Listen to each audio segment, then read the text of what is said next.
Anytime you're drawing an area container, you can undo any of the previously drawn nodes or points of a container by using the Backspace key.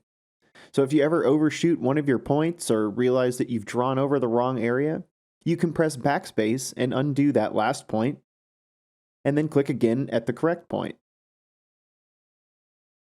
This even works when you're using the Continue Drawing feature, so you can go back into a container and use the Backspace key to readjust or add more nodes to a container.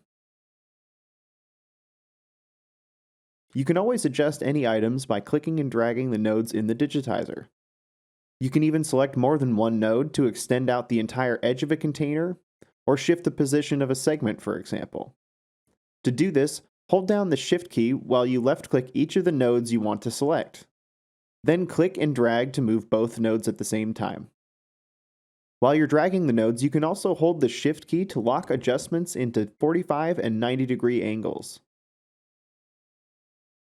If you right-click on the edge of your containers, you can also add nodes and adjust them, or delete nodes without deleting the entire container by left-clicking the node and pressing the Delete key. The next adjustment tips relate to segments. The Align Segment to Point feature will allow you to align one or more segments to a specific point on the page, like this.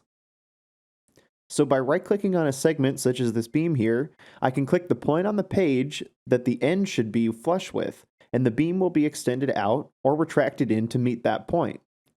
This works for multiple segments as well. If I hold the Control key and left-click to select each of these segments, then hold Control while I right-click, I'll have the multi-select right-click menu. From there, just select the Align to Point function, and each segment will be aligned to the same point relative to their drawn direction.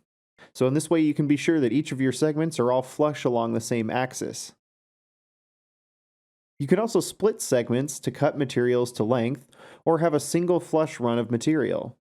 On this run of beam here, I could click out each section of beam as separate segments, or I can draw one long segment along the run and split the segment at each post. A segment will split in the exact point that you right-click, so I'll just right-click over the top of each of these posts and choose Split Segment in the menu.